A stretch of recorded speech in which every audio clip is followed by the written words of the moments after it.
কালি আমাৰ এটা বিজয়ৰ দিন, গতিকে কালি আমাৰ প্ৰধানমন্ত্ৰী, গৃহমন্ত্ৰী, প্ৰায় 21খন ৰাজ্যৰ মুখ্যমন্ত্ৰী সকলো উপস্থিত থাকিব।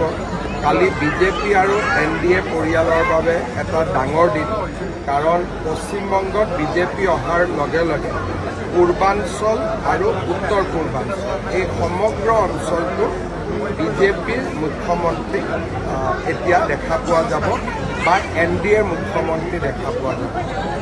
ঝাৰখণ্ডক বাদ দিলে পূৰ্বাঞ্চল আৰু উত্তৰ পূৰ্বাঞ্চলৰ প্ৰতিখন ৰাজ্য এতিয়া বিজেপি বা NDA শাসনৰ অধীনলৈ আহিছে। হয়, দুই এটা হিংসাত্মক ঘটনাও সংঘটিত হৈছে পশ্চিমবংগত ঘটনা ঘটি আছে, কিন্তু মই ভাবোঁ যে আমাৰ দলৰ চৰকাৰে যেতিয়া কালিৰ পৰা দায়িত্ব ল'ব, কালিৰ পিছতে সম্পূৰ্ণ শান্তি শৃংখলা উভতি আহিব, তাত মোৰ কোনো সন্দেহ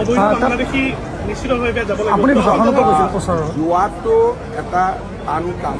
মই যোৱা কেইবাটাও ইণ্টাৰভিউত কৈছোঁ যে 1.5 কোটি 2 কোটি মানুহক পঠিয়াই দিয়াটো সম্ভৱ নহয়, কিন্তু পশ্চিমবংগত যেতিয়াৰ পৰা ফেন্সিং হ'ব, আমাৰ সীমান্তখন সম্পূৰ্ণৰূপে সুৰক্ষিত হ'ব বা আমি সীমান্তটো বন্ধ কৰিব পাৰিম, নতুন অহা মানুহখিনি বন্ধ হ'ব।